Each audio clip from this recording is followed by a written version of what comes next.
Sinampahan ng kasong kriminal sa Pasay City Prosecutor's Office ang internet celebrity at influencer na si Tony Fowler dahil sa umano'y malalaswang video nito sa social media.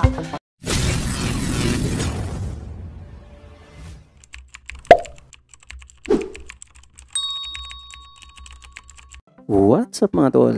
Tony Fowler nanganganib na maharap sa kasong kriminal. Matapos nga nito magsampa ng kaso at reklamo ang Kiis MBPI o ang kapisanan ng mga social media broadcaster ng Pilipinas INC mula sa Pasay City Prosecutor Office. Ayon kasi sa naging ulat ng GMA News, ang reklamong inihain ng online media group ay nag-ugat sa umano'y mga malalaswang video na ina-upload nga ni Tony Fowler sa kanyang social media.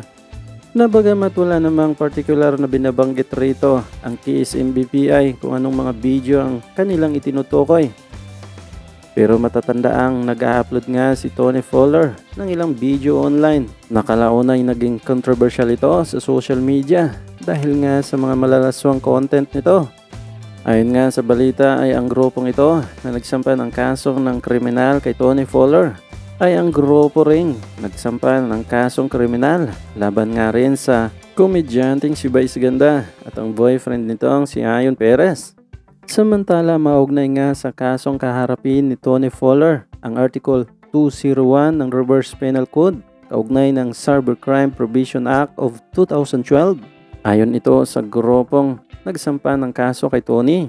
Dahil kung matatandaan nga ninyo ay lumabas nga sa social media at nag-trending at pinag-uusapan nga ito ng husto ng netizen ang isang music video noon na in-upload ni Tony na naglalaman nga umano ng mga malalaswang eksena. At maliban nga sa mga malalaswang eksena ay may mga kasama rin si Tony Fowler sa video na mga minor de edad na kung saan nga ay mga vlogger din na kanyang mga alaga na nagpapakita rin ng mga kalaswaan. Base sa isang music video na kanyang in-upload noon. Sinampahan ng kasong kriminal sa Pasay City Prosecutor's Office ang internet celebrity at influencer na si Tony Fowler dahil sa umano'y malalaswang video nito sa social media. Ayon sa kapisanan ng social media broadcasters ng Pilipinas, hindi magandang impluensya sa kabataan at pag-abuso sa artistic expression ang ipinapakita ng vlogger sa kanyang mga video. Bukod umano sa may masaselang bahagi ng katawan ng lalaki, may isinama ring menor de edad dito. Paglabag sa Revised Penal Code Section 201 na may kinalaman sa cybercrime law ang isinampa laban kay Fowler.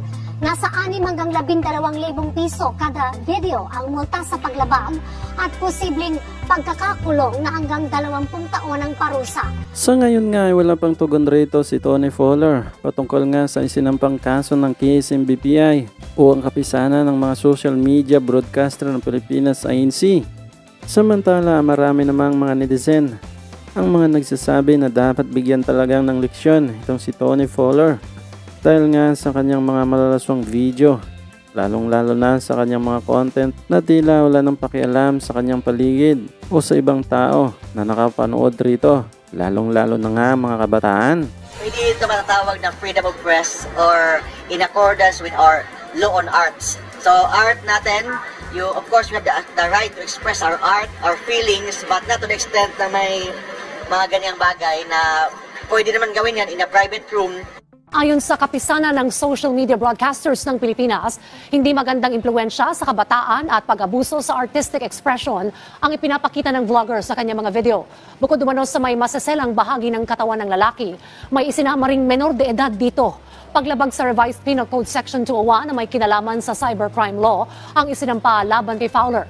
Nasa 6 hanggang 12,000 piso kada video ang multa sa paglabag at posibleng pagkakakulong na hanggang 20 taon ang parusa.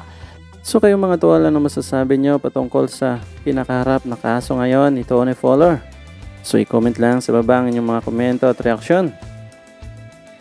So hanggang dito lang tayo mga tol. Maraming salamat sa panonood at patuloy na suporta. God bless you sa inyo lahat. Hanggang sa muli. Paalam!